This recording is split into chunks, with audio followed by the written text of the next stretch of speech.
네, 21대 국회 막바지에 종부세 논란이 나왔습니다. 네, 22대 국회에서 이 종부세 어떤 형태로든 뭐 좀 손을 봐야 된다는 의견들이 높은데요. 종부세, 종합부동산세입니다. 예, 이 종부세 개편 논의 자체가 이 부동산 시장에 또 어떤 형태로든 영향을 주고 있다는 얘기도 있습니다. 오늘 그 문제 좀 짚어보겠습니다. 광순회 복덕방 이광수 대표 모시겠습니다. 어서 오세요. 안녕하세요. 보통 부동산이라고 쓰는데 복덕방이라고 쓰십니다. 네, 저희 리서치 회사고요. 네, 그러시군요. 예. 예. 자, 이 종부세가 언제 어떤 이유로 도입이 됐는지부터 설명 좀 해주실래요? 어떤 내용의 법인지요? 2005년 참여정부 때 사실 종부세가 도입됐고요. 그 당시 그 투자자들이나 아니면 투기가 시장 부동산 시장에 이렇게 많이 유입되면서 부동산 가격이 급등했거든요.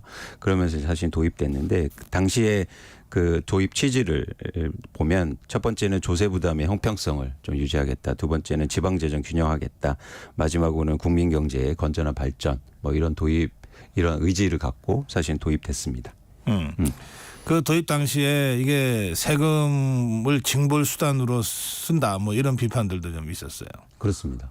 예. 그런데 사실은 한국의 부동산 시장의 좀 특수성을 감안할 때 좀 네. 필요했다고 그 당시에 판단했고 사회적 합의가 있었던 거죠. 네.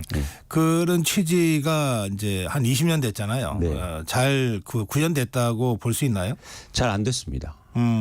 가장 큰 이유는 제가 볼 때 그 종부세 자체의 문제보다도 네. 20년 동안 19번이 개정됐어요. 종부세가요? 예.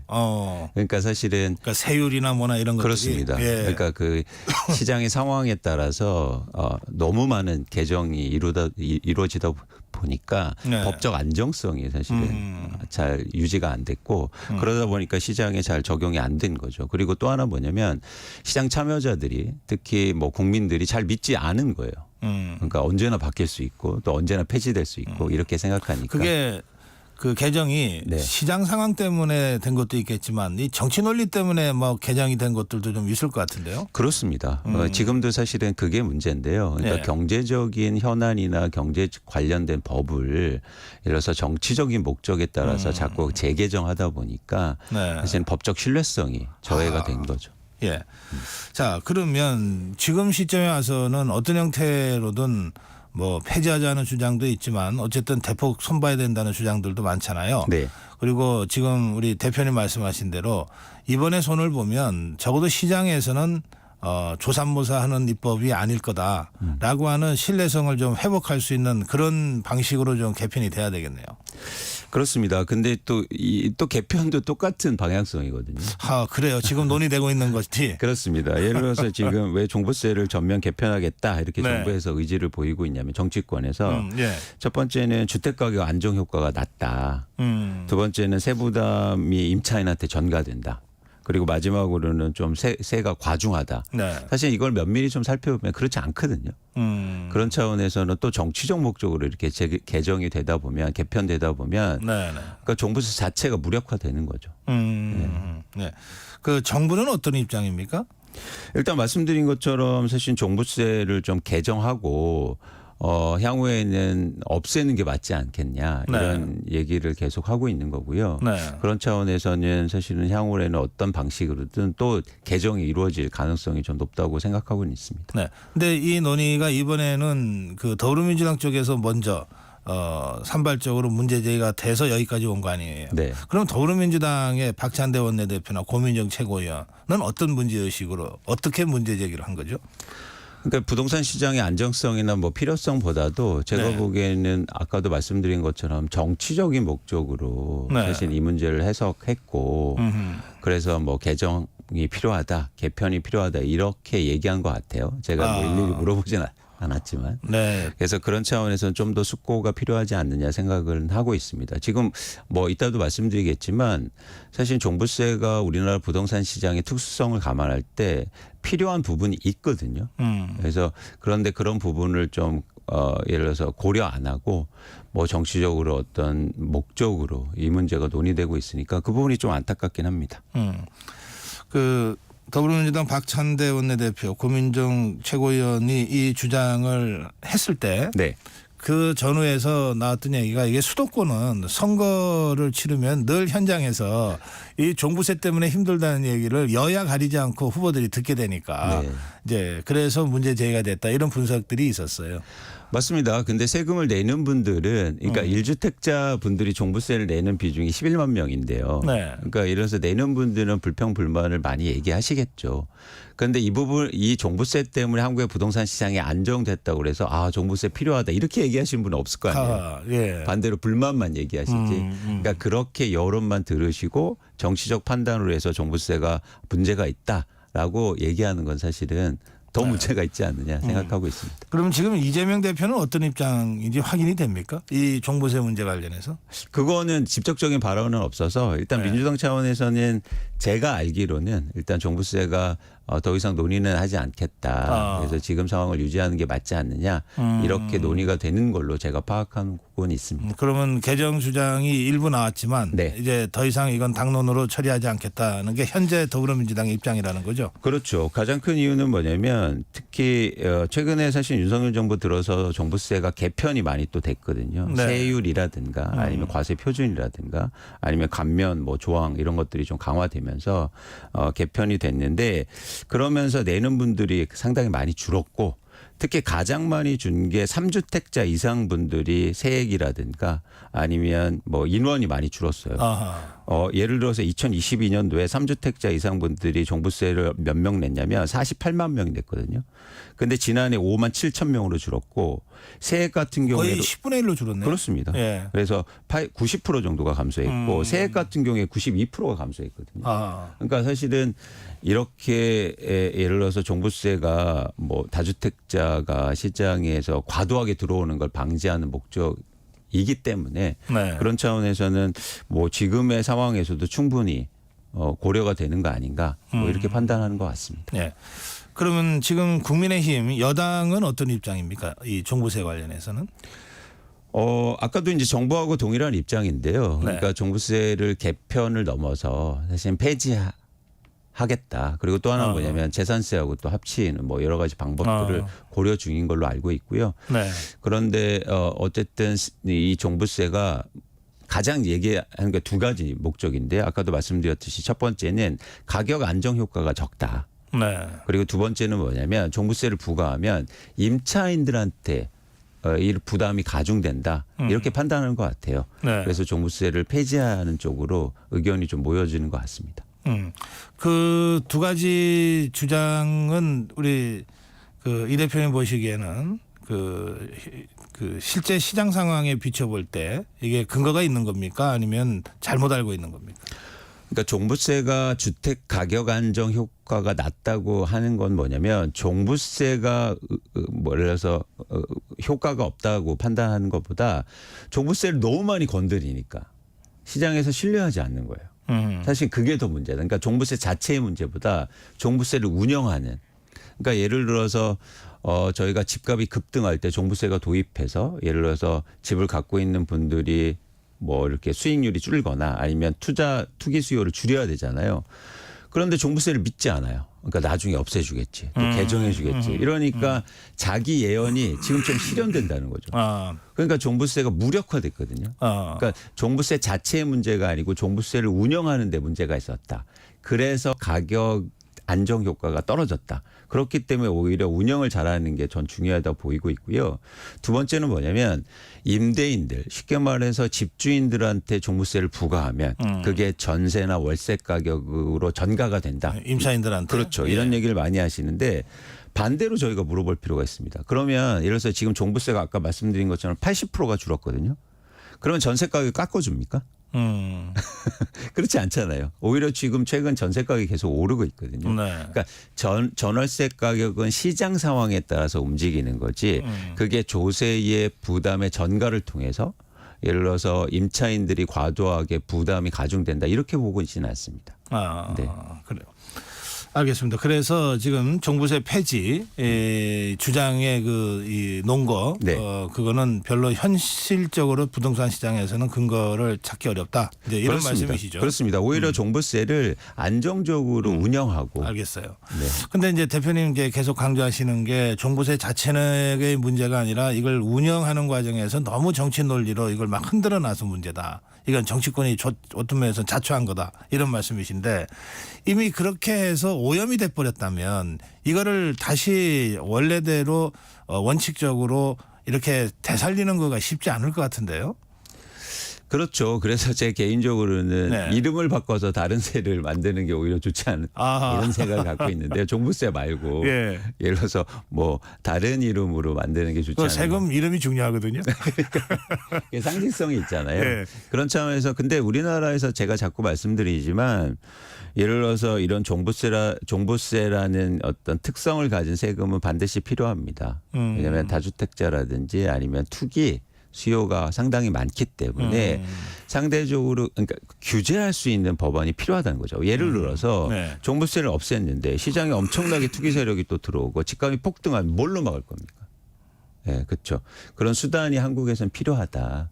그래서 저는 어쨌든 종부세라는 특성을 가진 세금은 우리나라에서 좀 네. 필요한 거 아닌가 이런 생각을 갖고 있습니다. 네. 그러면 그 처음에 그 더불어민주당에서 일부 정치인들이 제기를 했고 그리고 국민의힘에서 마치 기다리던 바다 하는 식으로 지금 이걸 받았는데 그런가 하면 윤석열 대통령은 지난 대통령 선거 때부터 이건 공약으로 종부세 폐지를 내세운 바도 있고 얼마 전에 대통령실의 성태훈 정책실장은 이 KBS 1호진단에서 이 폐지 쪽으로 또 주장을 하기도 했거든요. 앞으로 그러면 이 종부세 논의가 어떻게 정리 또는 마무리가 될 거라고 예상하십니까? 뭐 제가 뭐 예상하기 사실 쉽지 않은데 정치적 논리로 자꾸 해석이 돼서 일단 법 개정이 필요하기 때문에 민주당이 다수당이니까 민주당의 의지가 좀 필요하겠죠. 중요하겠는데 지금 민주당의 뭐 생각에 따라서는 종부세를 지금 개편하거나 개정하는 게 필요치 않지 않느냐 이렇게 생각하는 것 같습니다. 아하. 그래서 뭐 정부나 아니면 이렇게 뭐 대통령실의 의지처럼 종부세가 쉽게 개편되거나 아니면 폐지되기는 어렵지 않느냐 이렇게 판단합니다. 네, 객관적으로는 그렇게 예상하시고요. 네. 그런데 우리 이광수 대표님께서 뭔가 대안을 제시하신다면 아까 이 종부세는 이미 오염됐으니까 없애고 다른 이름의 뭔가 이 투기를 근절할 수 있는 뭔가 그런 그 법을 다시 만들자 이런 취지의 말씀을 하셨는데 그렇습니다. 그게 우리 이 대표님 대안이십니까? 그렇습니다. 그래서 좀 새로운 이름으로 그래서 투기 세력을 좀 이렇게 억제할 수 있는 새로운 법안이 좀 필요하다고 보고 있고요. 예. 예를 들어서 우리나라 주택이 2022년 기준으로 해서 전체 아파트가 1,000만 채 정도 있는데요. 그중에서 44%가 투자 목적으로 들고 있습니다. 아, 그렇게나 많이요? 그렇습니다. 엄청나게 많은 분들이 집을 투자 대상으로 생각하고 있거든요. 네. 그러니까 사실은 이런 뭐 종부세 같은 특성을 가진 세금이 필요한 게 그런 투자자들을 사실 문을 개방해 놓으면 엄청나게 들어올 거 아니에요. 그래서 기대 수익률을 줄여 나가는 그런 세금이 반드시 필요하다. 대표님 말씀대로라면 우리가 흔히 투기 그러면은 투기꾼들 이래서 극히 소수의 몇 사람이 이게 시장에 이 부당하게 개입하는 거라고 생각하기 쉬운데 그 정도면 그냥 대다수 국민들 뭐 국민 중에 뭐 절반 이상이 어떤 형태로든 기회만 주어지면 투기꾼이 된다 이런 뜻입니까? 그러니까 투자할 수 있고 할 수 있는데요. 부동산을 뭐 전 세계가 투자로 대상으로 삼고 있으니까. 네. 그러니까 그 정도의 문제인 거죠. 그러니까 말씀하신 것처럼 너도 나도 부동산을 투자나 투기 목적으로 생각하면 사실 문제가 심각하잖아요. 아, 그럼요. 예. 네. 그런 차원에서는 이게 종부세가 뭐냐면 교정과세예요. 그래서 시장을 교정하기 위해서 도입된 과세이기 때문에 이런 교정과세는 반드시 필요하거든요. 네. 그래서 뭐 앵커님 말씀하신 것처럼 이게 오염됐으니까 이름을 바꿔서 이런 특성을 가진 세금을 도입하는 게 알겠습니다. 좋겠다. 아주 네. 그 교과서적인 질문 하나 네. 드릴게요. 투자와 투기는 어떻게 구별되는 거예요? 투자는 불확실성을 예측하면서 그러니까 리스크를 감내하는 자기가? 거고. 예, 네. 그렇죠. 투기는 뭐냐면 미래에 대해서 확실하게 생각하는 거죠. 그러니까 예를 들어서 반드시 집값은 오를 거야라고 아. 해서 집을 사는 건 투기라고 저는 생각하고 있습니다. 네. 그런데 그 확신을 주는 건 뭐냐면 이렇게 시장에서 교정하는 게 없으면 확신이 더 생기겠죠. 그러니까 투기하는 사람이 더 많아지는 거예요. 네. 쉽게 말해서 종부세가 많아지면 아 내가 수익률이 좀 줄어들고 변동성이 크니까 좀 조심하게 되잖아요. 네. 아, 그런 게 저는 큰 차이라고 보고 있습니다. 알겠습니다. 이 종부세 말씀을 좀 듣기 위해서 모셨으니까 네. 종부세 얘기는 이 정도로 네. 마무리를 하겠습니다. 네. 예, 부동산 관련해서 좀 몇 가지 좀 질문 더 드릴게요. 네. 요즘 부동산 시장이 어떤 상태입니까? 일단 가격이 오르고 있고요. 거래량이 증가하고 있습니다. 그래요? 예, 저희가 이제 종부세하고도 연관이 되는데 네. 어쨌든 시장에서는 뭐 세금도 없어진다고 하고 여러 가지 뭐 대출도 증가하고 이러니까 사실 불안이 커지고 있거든요. 그래서 최근에 집을 다시 수요자들이 늘고 있고요. 그러다 보니까 이 시장을 움직이는 수요가 실수요자들이 많습니다.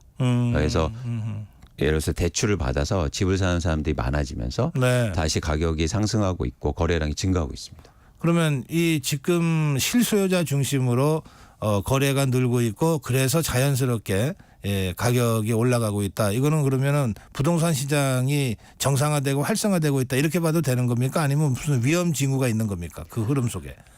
그러니까 말씀드린 것처럼 사실은 대출이 증가하면서 실수요가 증가하고 있거든요. 아하. 그래서 시장에서는 이게 지속 가능성이 적다고 보고 있고 그러겠네요. 그래서 지금 한국의 가계대출, 가계부채 문제가 사실 심각한 상황인데 네. 무리해서 또 집 사는 분들이 많아지고 있거든요. 그러니까 불안한 거예요.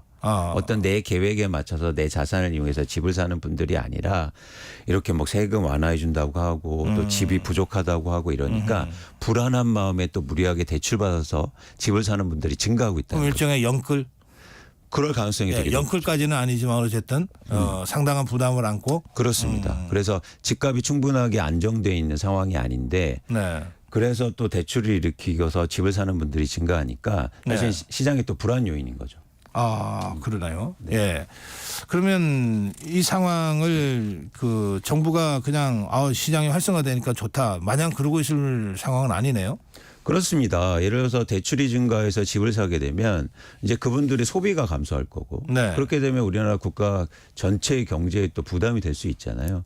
그런 차원에서는 사실은 저는 일단 기본 전제가 뭐냐면 대한민국의 지금 부동산 가격이 특히 아파트 가격이 과중하게 높다는 거예요. 그러니까 예를 들어서 주택 구입 부담 지수라는 게 있는데 중간 가구가 살 수 있는 서울의 아파트 양이 100채 중에서 6채밖에 안 됩니다. 그러니까 그만큼 사실은 가격이 상당히 그러니까 중간 소득의 가구가 부담할 수 있는 그런 가격이 아니거든요.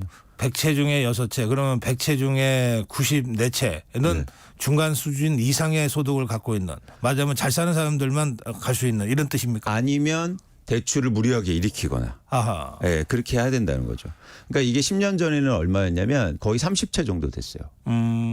그러니까 집값이 엄청나게 오르면서 소득이라든지 자산 대비해서 오르면서 네. 부담이 커진 거죠. 그러니까 이런 시장을 계속 지탱해 나려면 결국엔 대출이라든지 무리한 상황이 근데 지금 연출돼야 대출 금융기관 제1금융권 대출은 딱 그 또 뭐가 저 제한이 있잖아요. 제한이 있는데도 계속 증가하고 있습니다. 그러면은 그 돈을 어디 제2금융권에서까지 돈을 조달한다는 뜻입니까? 그것도 있고요. 예를 들어서 정책 자금도 계속 시장에 들어오고 있고, 아하. 예를 들어서 뭐 신생아 대출이라든가 뭐 특례 대출들이 들어오고 있으니까 네. 금융권의 그런 예를 들어서 DSR 규제라든가 이런 것들이 잘 작동이 안 되고 있는 거죠. 그래요. 네. 그러면 지금 이게 아파트 가격이 이제 모든 부동산을 좀 앞장서서 이끌고 가잖아요. 네. 그럼 이제 아파트 가격이 이런 이유로 매매가 증가해서 부동산 가격이 오른다. 아파트 중심으로 오른다고 네, 하면 네. 그러면 임대차도 올라가겠네요. 월세 전세도? 최근에 그래서 이제 전세 가격이 또 오르는 이유가 그것 때문이고요. 그래서 예. 시장이 다시 불안해지고 있는 거죠. 그래서 저희가 이제 앞서서 말씀드린 것처럼 종부세를 얘기를 안 할 수밖에 없는 게 네. 뭐냐면 예를 들어서 시장이 다시 불안하고 가격이 오르면 뭘로 또 시장이 교정을 할 건가 그런 부분에 대해서 저희가 또 진지한 고민이 필요하다고 생각하고는 있습니다. 네. 예.